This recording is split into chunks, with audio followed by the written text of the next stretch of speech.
शांति का दान दें।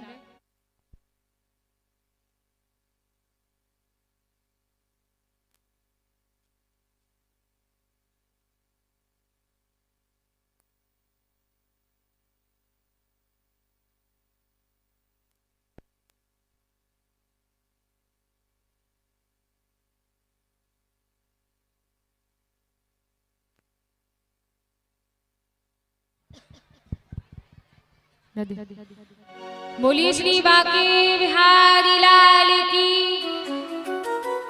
अच्छा, आज फूल लेकर के कौन कौन आए हैं, एक बार हाथ खड़ा कीजिए। कौन कौन लाए?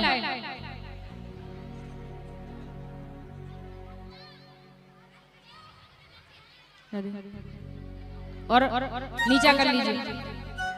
केवल हमारे माता बहनें ही लाई, लेकिन दादा भैया नहीं लाए। क्या आपको फूलों की होली नहीं खेलनी कन्हैया जी के साथ? थोड़ी देर बाद हमारे ठाकुर जी और राधा रानी जी के साथ में फूलों की होली का हम सभी आनंद लेंगे। श्री कृष्ण सुदामा मिलन की बड़ी ही सुंदर पावन कथा होगी। सभी से निवेदन है तब तक शांति बनाए रखें और शोर ना करें। आज भगवान के सप्तम दिवस की कथा है और कथा के विश्राम दिन की कथा है। तो आज सप्तम दिवस की कथा में संपूर्ण कथा का सार बताया जाता है, तभी हमें सातों दिन की कथा का फल प्राप्त होता है। इसलिए अगर आप शोर करेंगे तो फिर आपको संपूर्ण कथा का फल प्राप्त नहीं हो पाएगा। इसलिए अगर देना है तो सबसे ज्यादा शांति का दान दें और सभी शांति से बैठें। भगवान श्री हरि के इतना बड़ा भगवान का परिवार है। सभी रानियों के गर्भ से 10-10 पुत्रों का जन्म और एक एक पुत्री का जन्म होता है। इतना बड़ा भगवान श्री हरि का परिवार है और इतने बड़े परिवार के साथ भगवान श्री हरि बड़े प्रेम से रहते हैं। कुछ दिन भगवान श्री हरि द्वारिका में लीलाएं करते हुए, सारी प्रजा पर कृपा करते हुए, सारी प्रजा की रक्षा करते हुए, कैसे भगवान श्री हरि को आज अपने प्रिय भ्राता, प्रिय अनुज, प्रिय मित्र पांडवों की याद आती है और पांडवों से मिलने के लिए भगवान श्री हरि किस प्रकार से आज पांडवों से मिलने के लिए जाते हैं। वहां पर कैसे भगवान ने उनके राजस्व यज्ञ को पूर्ण करवाया, उन पर कृपा की, और कैसे पांडवों और कौरवों में जो महाभारत का युद्ध होता है।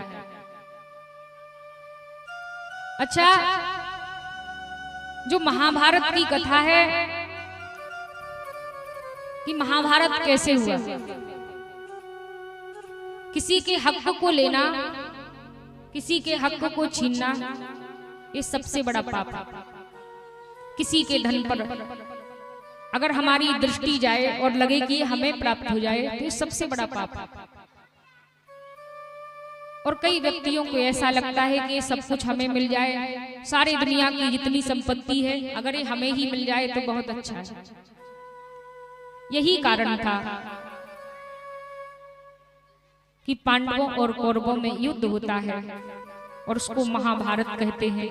उस समय महाभारत हुई थी पांडवों और कौरवों के बीच में, लेकिन आजकल तो घर घर में महाभारत देखने को मिलती है।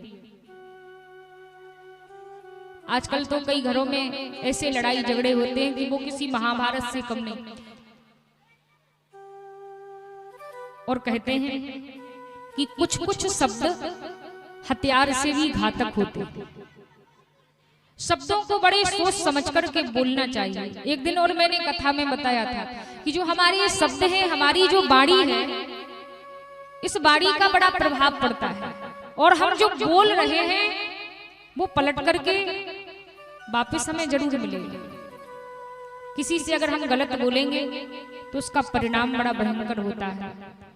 किसी का अगर हम हक छीनेंगे, अभी सुदामा चरित्र की भी कथा आएगी कि किस प्रकार से किसी के हिस्से का खाने से, किसी के हिस्से का लेने से या किसी का हक छीनने से हमारा विनाश ही होता है।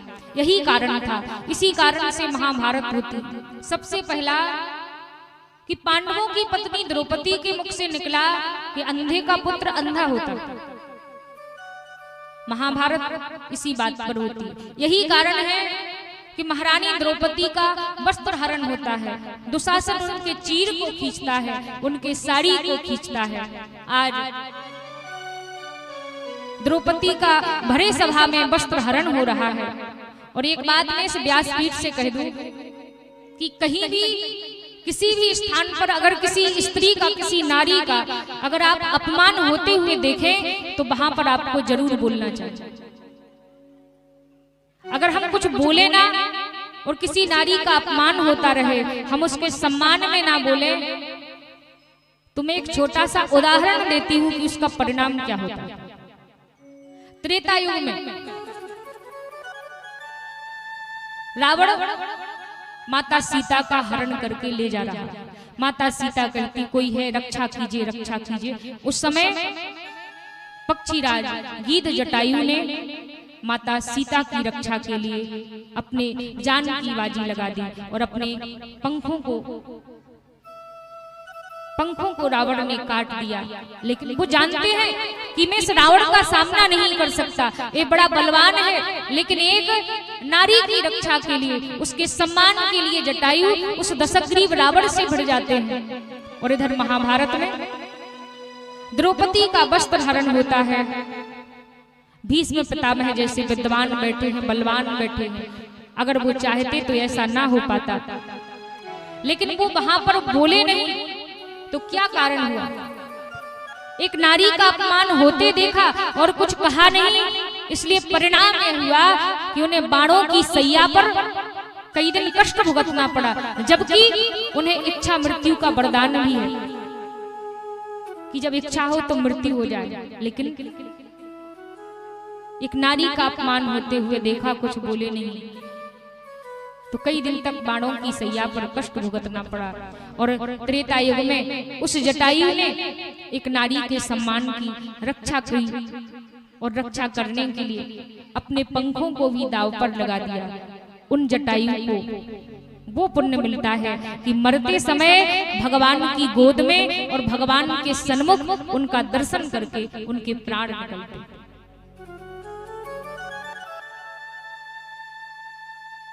द्रौपदी का वस्त्र हरण हो रहा है, सभी से कहती है रक्षा कीजिए, रक्षा कीजिए, लेकिन भगवान अभी तक उनकी रक्षा करने के लिए नहीं आए। क्यों?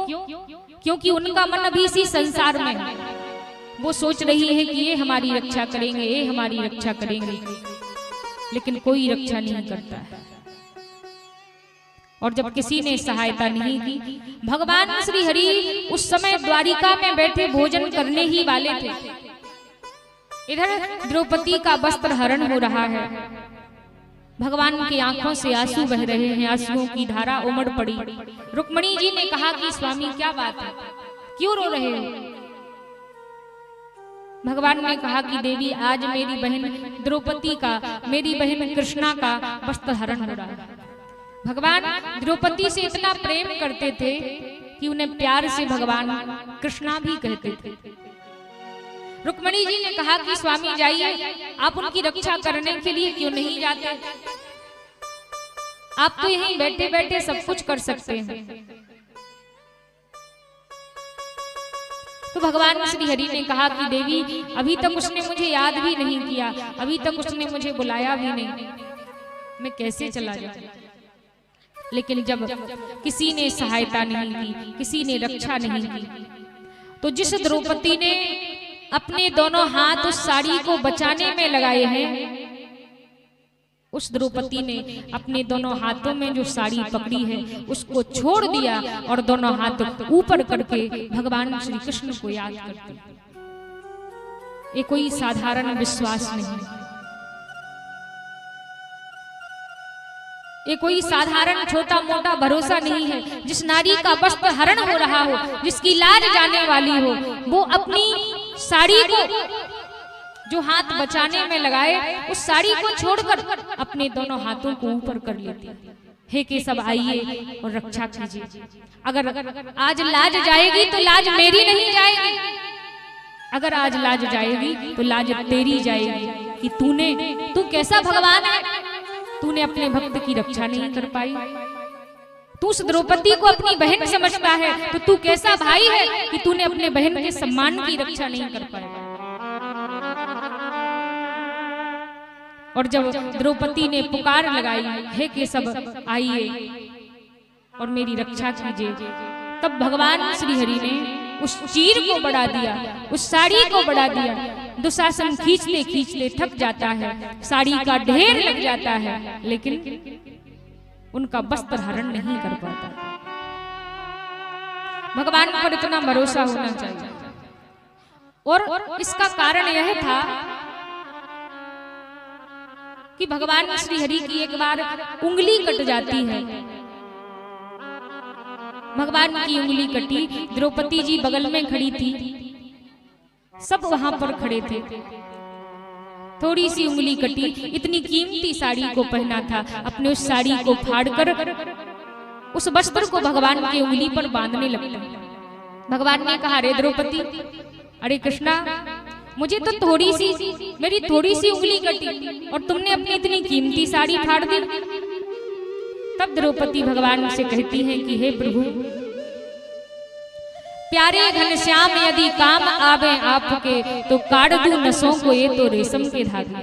हे प्रभु, अगर आपके काम में आ सकूं तो ये तो केवल रेशम के धागे हैं, मैं तो अपने नसों को, अपने प्राणों को भी काट सकती हूँ अगर आपके लिए काम में। और हे नाथ, अगर आप उस साड़ी की बात करते हो तो हे नाथ, ये साड़ी मैंने नहीं फाड़ी। द्रौपदी कहती है, चीर पीर देख कर अधीर होए धागे, ये धागे ही स्वयं नाथ चीर छोड़ भागे हैं। वो धागे हैं अभागे जो बड़े नहीं आगे, भाग उनके ही जागे जो तेरी उंगली पे लागे। हे नाथ, ये मैंने नहीं फाड़ी, इस साड़ी को मैंने नहीं फाड़ा। ये धागे तो स्वयं मानो अपने आप ही निकल निकल करके जा रहे हैं कि कृष्ण की उंगली में मुझे बांध दो, उनकी उंगली कटी। प्यारे घनश्याम यदि काम आवे आपके तो काट दूं नसों को ये तो रेशम के धागे। हे नाथ, अगर हम आपके काम में आ सके तो हम तो आपके लिए कुछ भी कर सकते हैं, और कुछ भी क्या, हम आपके लिए अपने प्राणों को भी न्यौछावर कर सकते हैं। श्री सुखदेव जी महाराज कहते हैं, राजन, ऐसे भगवान श्री हरि ने उन द्रौपदी की रक्षा की। उनका विश्वास पक्का था, उनका विश्वास अडिग था। और महाभारत इसलिए होती, एक तो द्रौपदी ने अपने अपशब्द किसी से बोले, अंधे का पुत्र अंधा होता है, उस कारण से इनका वस्त्र हरण हो रहा है। और कहते हैं कि कौरवों का विनाश क्यों होता और पांडवों की जीत क्यों होती। कौरव ज्यादा थे, पांडव कम थे।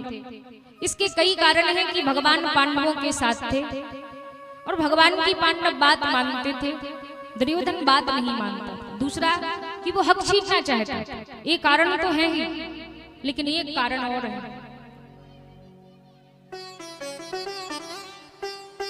कहते हैं कि जो महाभारत के युद्ध में जो मामा शकुनी का जो नाम आता है, इसी शकुनी के कारण कौरवों का विनाश होता है।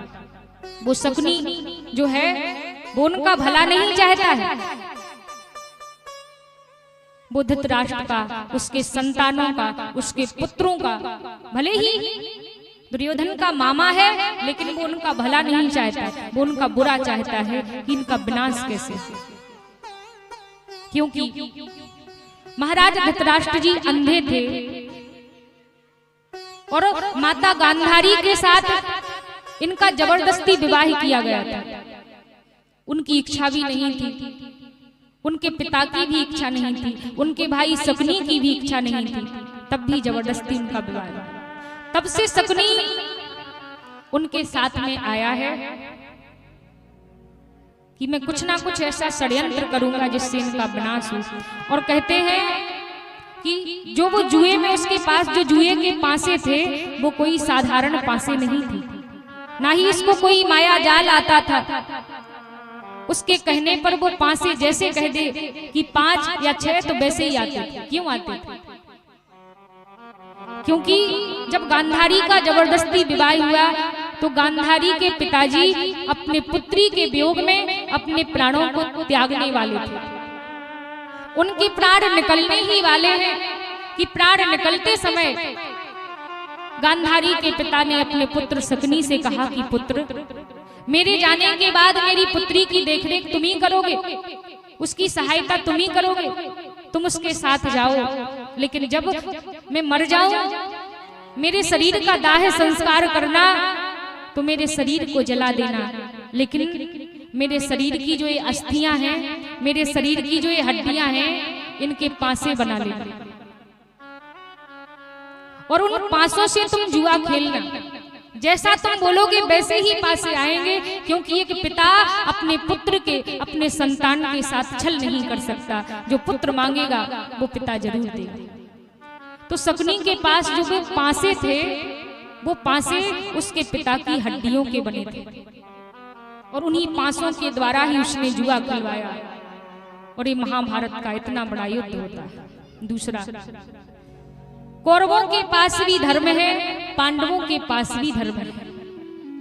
कौरवों की तरफ धर्म के रूप में श्री विदुर जी महाराज और पांडवों की तरफ धर्म के रूप में युधिष्ठिर जी हैं। धर्म दोनों तरफ है, लेकिन कौरवों की हार इसलिए हुई क्योंकि कौरव धर्म की बात मानते नहीं हैं। विदुर जी बार बार समझाते हैं, लेकिन विदुर जी की बात को वो मानते नहीं। और पांडव धर्म की बात को मानते हैं, वो धर्मराज युधिष्ठिर की बात सुनते हैं, उनके आधार पर चलते हैं। इसलिए कौरवों की हार होती है क्योंकि वो धर्म की नहीं मानते, और पांडवों की जीत इसलिए हुई क्योंकि वो धर्म की मानते हैं। धर्मो रक्षति रक्षितः और धर्मो भक्षति भक्षितः। अगर हम धर्म की रक्षा करेंगे तो धर्म हमारी रक्षा करेगा, और अगर हम धर्म का भक्षण करेंगे तो फिर धर्म हमारा भक्षण करेगा। इसलिए एक मुझे बड़ा सुंदर एक भजन याद आ रहा है, और इतने सभी भक्त बैठे हैं तो ये मैं जरूर सुनाना चाहूंगी। आइए सभी प्रेम से ताली सेवा करते बोलेंगे।